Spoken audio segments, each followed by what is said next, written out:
usah ikut-ikutan demo itu nak, nanti kau disangka makar.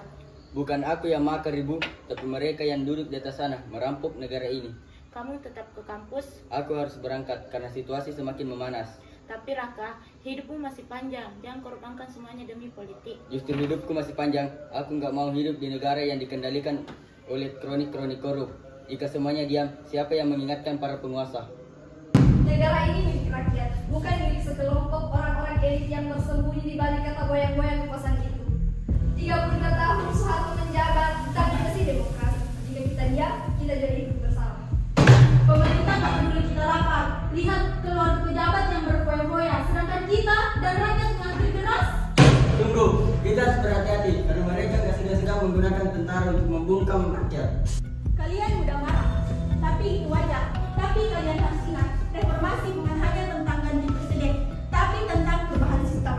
Kalian punya idealisme, tapi idealisme tanpa struktural hanyalah kayu bakar tanpa kekuasaan.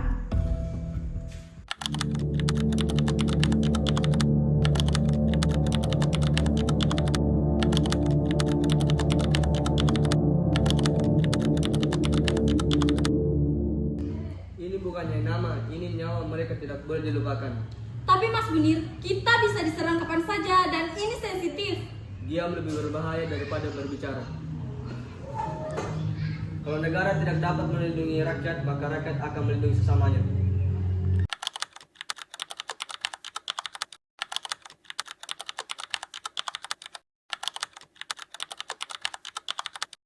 Dewan sudah mendesak. Kita lakukan reformasi sekarang juga. Dewan bukan Tuhan, ini negara saya, bukan negara mereka. Tapi demo semakin meluas, Pak. Banyak prajurit semakin bimbang. Banyak yang demo simpati kepada mahasiswa. Siapa jenderal yang mesti secawir? Kami tunduk, Pak. Tapi rakyat semakin muak. Muak. Apakah mereka lupa siapa saya? Dan apakah mereka lupa siapa yang memberikan dia makanan? Dan apakah dia lupa siapa yang memberikan dia pendidikan? Tapi Pak, semua rakyat kelaparan dan itu semua juga karena Bapak. Pak, kita tidak bisa terus-terusan diam seperti ini. Mereka di sana menangis kelaparan dan merasa dikhianati. Kalian semua pengecut.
Ayo nak, semangat. Jangan takut. Suara kalian, suara kami juga.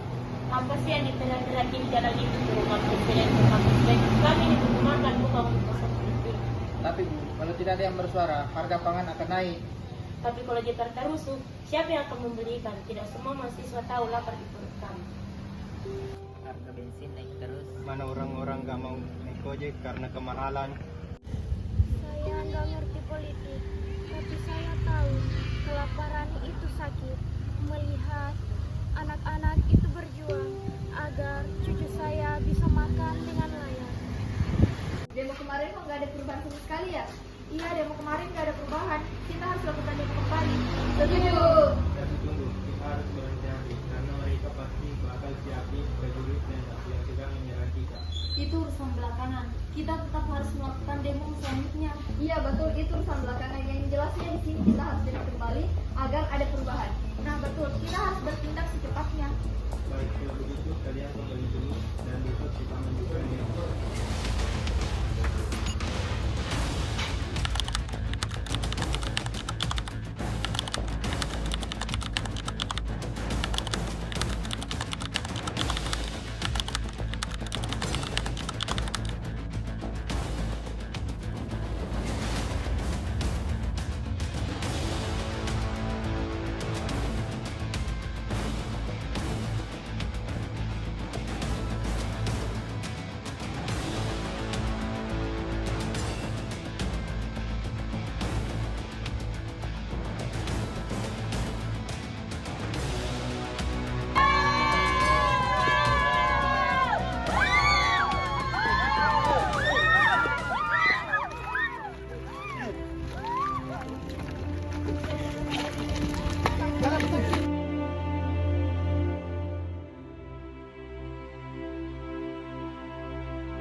Ini hanya peperangan, tapi ini adalah perubahan peperangan dengan harapan dan kekuatan.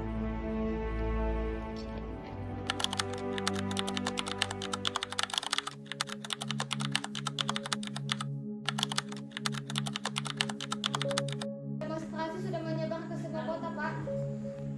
Militer sudah terpecah, rakyat tidak lagi takut. Saya tak menyangka saya akan meninggalkan jabatan saya dalam keadaan seperti ini. Tetapi jika saya tetap bertahan, negara ini akan hancur. Bangsa itu harapan Pak. Siapkan pidato pengunduran diri.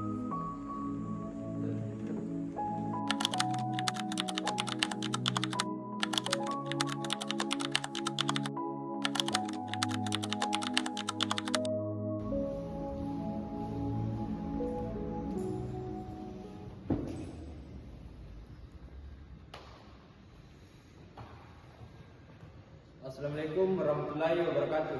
Selamat siang saudara-saudara sebangsa dan setanah air. Sejak beberapa waktu terakhir ini, saya melihat dengan cermat perkembangan situasi nasional kita, terutama aspirasi rakyat untuk mengadakan reformasi di segala bidang kehidupan berbangsa dan bernegara. Atas dasar pemahaman saya yang mendalam bahwa reformasi tersebut perlu dilakukan secara damai, tertib, dan adil, saya telah menyatakan rancangan pembentukan komite reformasi dan mengubah susunan kabinet pembangunan ke-7. Saya, Soeharto, memutuskan untuk menyatakan berhenti dari jabatan saya sebagai Presiden Republik Indonesia yang kedua. Terhitung sejak saya membacakan pernyataan ini pada hari ini, Kamis 21 Mei 1998. Pernyataan saya berhenti dari jabatan saya sebagai Presiden kedua Republik Indonesia saya sampaikan dihadapi saudara-saudara sekalian kepada pimpinan Dewan Perwakilan Rakyat Republik Indonesia sesuai dengan pasal 8 Undang-Undang Dasar 1945. Maka yang akan menggantikan saya yaitu Wakil Presiden Republik Indonesia Profesor Haji Baharudin Yusuf Habibie akan melanjutkan sewaktu jabatan saya mendasari dari 1998 sampai dengan 2003. Demikianlah pernyataan yang dapat saya sampaikan mulai hari ini, detik ini. Setelah pernyataan ini dibaca, saya Presiden kedua Republik Indonesia Soeharto mengundurkan diri dari jabatan saya Kamis 21 Mei 1998. Terima kasih atas dukungannya, saudara-saudara dan masyarakat sekalian, karena telah mendukung saya sebagai Presiden selama 32 tahun. Saya ucapkan terima kasih dan undur diri. Wassalamualaikum warahmatullahi wabarakatuh.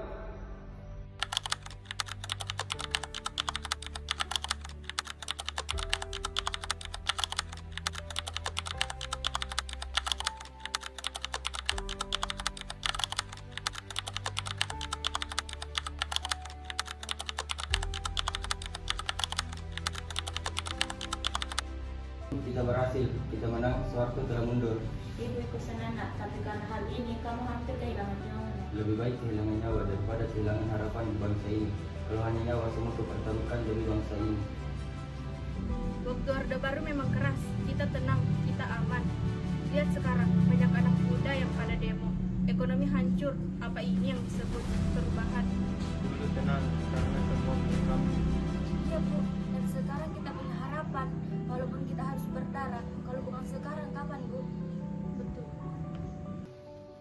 Soeharto mundur, tapi sistem belum mati. Negara masih dikuasai militer. Tapi kita harus menjaga hak asasi manusia demi kebaikan negara ini. Tapi Mas Munir, kamu bisa dibunuh. Biarkan saya mati, asalkan suara saya hidup.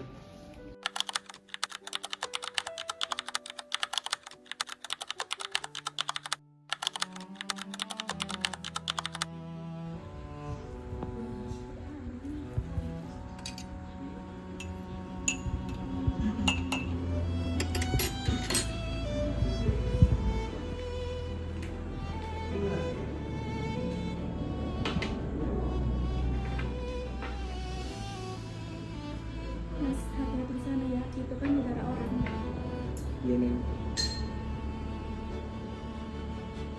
sana dulu ya.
Munir dibungkam, tapi suaranya tidak pernah mati.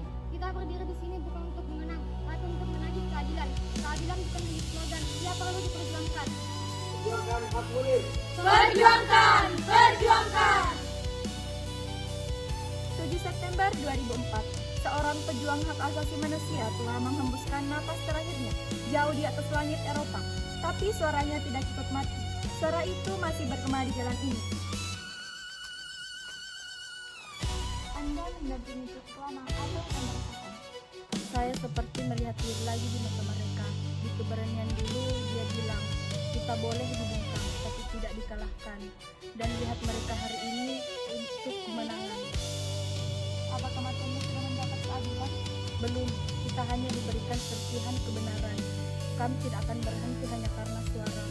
Munir adalah warisan yang tak boleh hilang. Ibu setelah harus datang ke sini, apa yang dicari?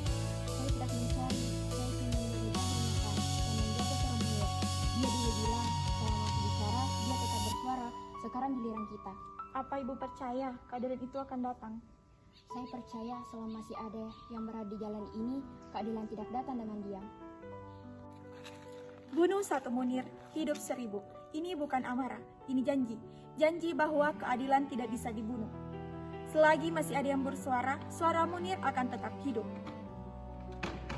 Majelis Mulia Hakim, izinkan saya menyampaikan pembelaan saya sebagai seorang pilot, sebagai seorang warga negara, sebagai seorang warga biasa. Saya memang ada di pesawat GA974 pada tanggal 6 September 2004. Tapi saya bukan pilot utama. Saya bukan orang yang diragukan di balik COVID membawa Panglima ke kematian. Saya hanya petugas yang diperintahkan oleh atasan saya dengan surat resmi dari Garuda. Banyak orang yang menuduh saya meracuni Munir, tapi saya bertanya kepada semua orang yang ada di sini, di mana bukti saya menyuapnya. Jika sistem bisa menuduh tanpa bukti, maka siapa yang akan dituduh di kursi ini?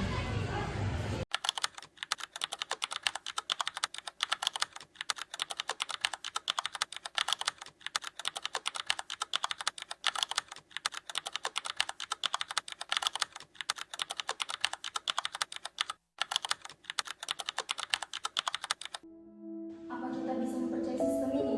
Apa kita sudah benar-benar bebas dari ketidakadilan ini? Reformasi boleh tumbang, tapi kita tetap harus tegakkan keadilan. Reformasi tidak mengubah jiwa pemerintah. Sekarang kita punya suara. Kita harus tahu bagaimana menggunakannya dengan baik. Munir dibungkam, tapi gagasannya tidak. Suaranya abadi, dan sekarang itu tugas kita untuk melanjutkan perjuangan ini.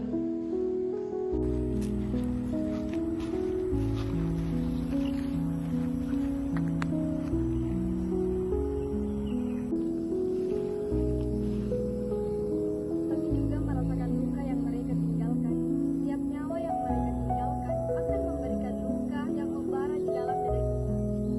Mereka terdiam, tapi tidak dengan perjuangan mereka. Kita harus melanjutkan perjuangan mereka. Bayangkan perjuangan mereka. Mereka sudah tahu resikonya, tapi mereka tetap memilih untuk melanjutkan demi masa depan yang lebih cerah. Apakah kita pantas berhenti sekarang? Tidak, kita harus melanjutkan semangat mereka agar mengembalikan suara mereka yang terhenti.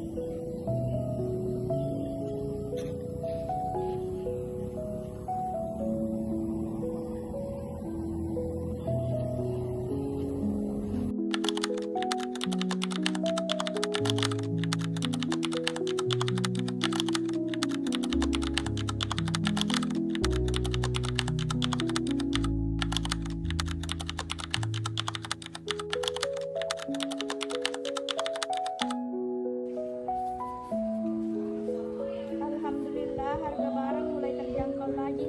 Anak-anak itu memang berani.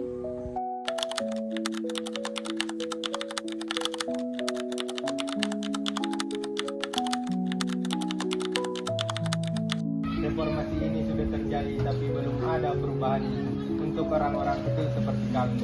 Kami masih berjuang walaupun sehat sudah jatuh. Kami masih berharap penuh tapi belum ada perubahan. Reformasi itu bukan soal jatuhnya presiden. Kami yang tiap hari berjuang di tengah jalan butuh perubahan yang nyata. Biaya semakin mencekik, gak ada perubahan untuk orang-orang seperti kami. Kalian lihat kan, yang kecil tetap terkecilkan. Mereka bilang ini sangat baik, tapi harga pangan ikan masih